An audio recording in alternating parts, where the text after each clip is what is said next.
মনের আশা পূরণ হওয়ার কোনো দোয়া আছে কিনা, থাকলে কি আল্লাহ তাআলার কাছে যে বিষয়ে আপনি ভালো কিছু আশা করেন সেটার জন্য আল্লাহ তাআলার কাছে দোয়া করবেন। দোয়া কবুলের জায়গাগুলো জুমার দিন আসরের পর, ভোর রাত তাহাজ্জুদের সময়, পাঁচ ওয়াক্ত নামাজের পর, বৃষ্টির সময়, এই সময়গুলো দোয়া কবুল হয়।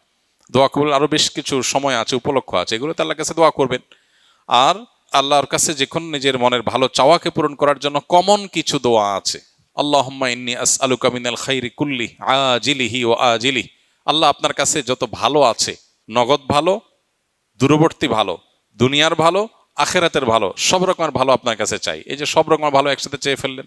ওয়া আউযু বিকা মিনাশ শাররি কুল্লি আজিলিহি ওয়া আজিলিহি। আল্লাহ আপনার কাছে মন্দ থেকে পানা চাই, দুনিয়ার মন্দ, আখেরাতের মন্দ, নগদ মন্দ, দেরির মন্দ, সবগুলো থেকে পানা চাই। তো এইভাবে আল্লাহ তাআলার কাছে অনেক দোয়া আছে যে দোয়াগুলোর মাধ্যমে আমাদের সমস্ত যাবতীয় কল্যাণ আল্লাহর কাছে আমরা চেয়ে নিতে পারি। ফরজ গোসলের সুন্নাহ সম্মত সঠিক নিয়ম কি? কারণ গোসল ফরজ হলে শরীরে বা কাপড়ে কোথাও নাপাক লেগে থাকলে সেই অংশটাকে আগে ধুয়ে ফেলা, ভালো করে ধুয়ে নাপাকটা দূর করে ফেলা। লুঙ্গিতে কাপড়ে কোথাও থাকলে যে জায়গা লেগেছে সে জায়গাটাকে ভালো করে ধুয়ে ওই জায়গাটাকে আলাদা করে আগে আলতো করে ধুয়ে ফেলা, কাপড়ে লাগলে কাপড়কে। এরপরে দ্বিতীয় যে কাজ হবে সেটি হলো উত্তম রূপে অজু করা। এখন নাপাক যেটা ধুইতে বলা হলো, এটা যদি কারোর কাছে চিহ্নিত না থাকে তাহলে সেক্ষেত্রে পেরেশানের কোনো কারণ নেই। যদি চিহ্নিত থাকে, চেনা যায় কোন জায়গা নাপাক, তাহলে সে জায়গাটা ধুয়ে ফেলা। আর যদি হারিয়ে যায়, মিশে যায় অন্য সাধারণ জায়গার সাথে, কাপড়ের সাথে, তাহলে তো কিছু করার নেই। এক্ষেত্রে দ্বিতীয় কাজ হবে হলো অজু করা, উত্তম রূপে অজু করা। অজুর ক্ষেত্রে দুই হাতের কবজি তিনবার ধুয়ে, তিনবার কুলি করে, নাকে পানি দিয়ে, কুলিতে গড়গড়া করে কুলি করা, এটা ফরজ গোসলের সাথে সংশ্লিষ্ট গুরুত্বপূর্ণ একটা বিষয়। নবী করিম সাল্লাল্লাহু আলাইহি ওয়াসাল্লাম বলেছেন, ওয়াবালিগ ফিল ইস্তিনশাক ইল্লা আন তাকুনা সাইমা। তুমি যখন গোসল করবে, ফরজ গোসল, তখন তুমি ভালো করে গড়গড়া করে কুলি করবে। নাকে পানি দেওয়াটা ভালো করে নাকে পানি দিতে হবে। কিন্তু যদি রোজাদার হয় তাহলে খুব বেশি গড়গড়া করে কুলি করতে গেলে পানি ভেতরে যেতে পারে, সেজন্য রোজাদারের জন্য এটা নাই।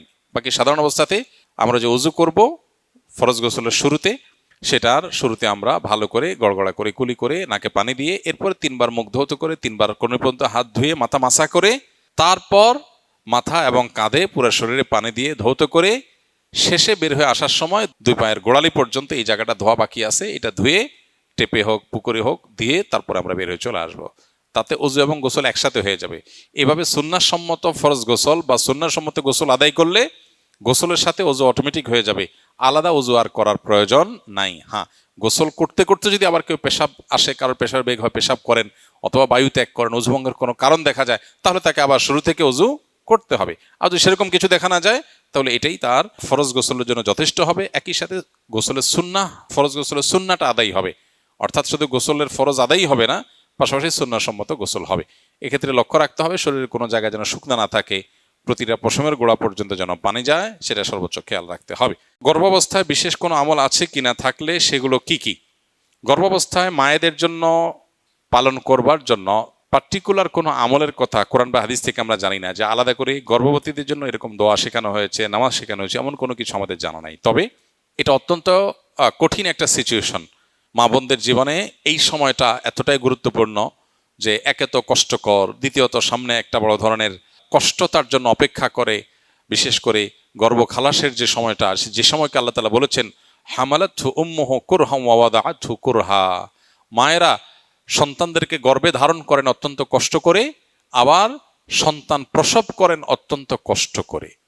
তাহলে এক কষ্টে তিনি আছেন, আরেকটা কষ্টের জন্য তিনি অপেক্ষা করছেন। এমতো পরিস্থিতিতে আল্লাহর কাছে সে কষ্ট দূরের, সে কঠিন পরিস্থিতিটা সহজ হওয়ার জন্য তিনি দোয়া করবেন। এটা খুবই স্বাভাবিক বিষয়। বিধায় একজন গর্ভবতী নারী তার গর্ভের এবং প্রসবের এবং অনাগত সন্তানের কল্যাণ কামনা করে আল্লাহর কাছে দোয়া করবেন, আল্লাহ যেন সহজ করেন। দুরুদ, ইস্তেগফার, দোয়া ইউনুস, এই বিষয়গুলো মানুষের কঠিন পরিস্থিতিকে সহজ করে দেয়। ইয়াজাল জালালি ওয়াল ইকরাম সম্পর্কে তিরমিজির একটা হাদিস আছে, নবী সাল্লাল্লাহু আলাইহি ওয়াসাল্লাম বলেছেন, আলিজ্জু বিয়াজাল জালালি ওয়াল ইকরাম, তোমরা ইয়াজাল জালালি ওয়াল ইকরাম এটা বেশি বেশি বলতে থাকো। এর মাধ্যমে মানুষের কষ্ট দূর হয়, পেরেশানি দূর হয়, কঠিন বিষয় সহজ হয়ে যায়। আর দোয়া ইউনুস, লা ইলাহা ইল্লা আনতা সুবহানাক ইন্নী কুনতু মিনাজ জালিমিন, এটা ইউনুস আলাইহিস সালাম আল্লাহর কাছে পেশ করার পর আল্লাহ তাআলা তার কষ্ট দূর করেছেন। আল্লাহ তাআলা বলেছেন, ওয়া কাযালিকা নুনজিল মুমিনিন, ঈমানদারদেরকে এভাবে আমি কষ্ট দূর করব। এইজন্য একজন গর্ভবতী মা তিনি আল্লাহর কাছে দোয়া ইউনুস পড়তে পারেন, দুরূদ পড়তে পারেন, ইস্তিগফার করতে পারেন, ইয়াজাল জালাল ওয়াল ইকরাম পড়তে পারেন, সাধারণভাবে দোয়া করতে পারেন যেন আল্লাহ তাআলা তার কঠিন বিষয়টাকে সহজ করে দেন এবং অনাগত সন্তান যেন নেক হন।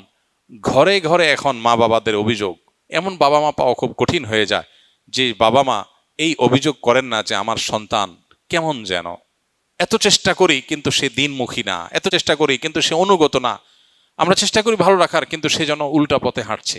কাঙ্ক্ষিত প্রত্যাশিত সেই নেক সন্তান, স্বপ্নের এবং নয়ন জোড়ানো মতো সন্তান এখন হচ্ছে না, খুব কম। দিনদার ফ্যামিলি, প্র্যাকটিসিং ফ্যামিলিগুলো এগুলোর জন্য সাফার করছে, বাকিদের কথা তো অনেক পরের কথা।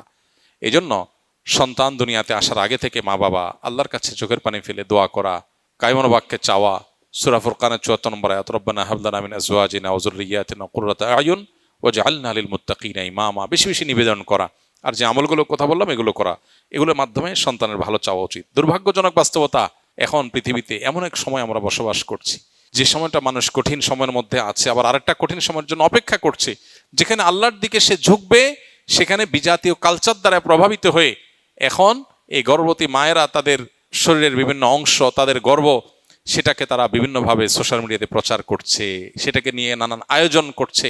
অত্যন্ত দুর্ভাগ্যজনক একটা বাস্তবতা, আমাদের স্পিরিচুয়ালিটি এভাবে ধ্বংস করে দেওয়া হচ্ছে।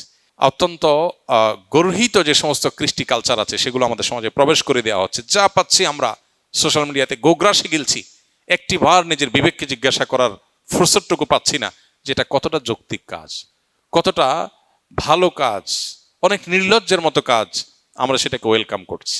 বিশেষ করে এই গর্ভাবস্থা মায়েদের এটাকে নিজের গর্ভের অবস্থাকে প্রকাশ করা, ছবি তুলে আপনার সোশ্যাল মিডিয়াতে পোস্ট করা এবং এটাকে ঘিরে বিভিন্ন আয়োজন করা, এই বিষয়গুলো অত্যন্ত দুর্ভাগ্যজনক বাস্তবতা। আমরা যা করছি তার ফসল আমরা কড়ায় গন্ডায় বুঝে পাচ্ছি।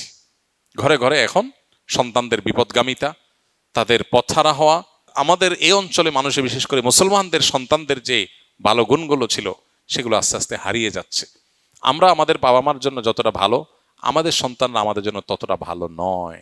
অথচ আমাদের বাবা মারা আমাদেরকে এত সুখ শান্তির উপকরণ দিতে পারেন নাই, আমরা আমাদের সন্তানদেরকে যতটা দিতে পেরেছি। তাহলে গ্যাপের জায়গাটা কি, খুবই পরিষ্কার। তো এই জায়গাগুলোকে আমাদের মাথায় রাখা দরকার এবং আল্লাহ তাআলার কাছে খুব বেশি রুজু হওয়া দরকার। মনের আশা পূরণ হওয়ার কোনো দোয়া আছে কিনা, থাকলে কি আল্লাহ তাআলার কাছে যে বিষয়ে আপনি ভালো কিছু আশা করেন সেটার জন্য আল্লাহ তাআলার কাছে দোয়া করবেন। দোয়া কবুলের জায়গাগুলো জুমার দিন আসরের পর, ভোর রাত তাহাজ্জুদের সময়, 5 ওয়াক্ত নামাজের পর, বৃষ্টির সময়, এই সময়গুলো দোয়া কবুল হয়। দোয়া কবুল আরো বেশ কিছু সময় আছে, উপলক্ষ আছে, এগুলো তো আল্লাহর কাছে দোয়া করবেন। আর আল্লাহর কাছে যখন নিজের মনের ভালো চাওয়াকে পূরণ করার জন্য কমন কিছু দোয়া আছে। আল্লাহুম্মা ইন্নী আসআলুকা মিনাল খাইরি কুল্লি আজিলিহি ওয়া আজিলিহি, আল্লাহ আপনার কাছে যত ভালো আছে, নগদ ভালো, দূরবর্তী ভালো, দুনিয়ার ভালো, আখিরাতের ভালো, সব রকমের ভালো আপনার কাছে চাই। এই যে সব রকমের ভালো একসাথে চেয়ে ফেললেন। ওয়া আউযু বিকা মিনাশ শাররি কুল্লি আজিলিহি ওয়া আজিলিহি, আল্লাহ আপনার কাছে মন্দ থেকে পানা চাই, দুনিয়ার মন্দ, আখিরাতের মন্দ, নগদ মন্দ, দেরির মন্দ, সবগুলো থেকে পানা চাই। তো এইভাবে আল্লাহ তাআলার কাছে অনেক দোয়া আছে যে দোয়াগুলোর মাধ্যমে আমাদের সমস্ত যাবতীয় কল্যাণ আল্লাহর কাছে আমরা চেয়ে নিতে পারি।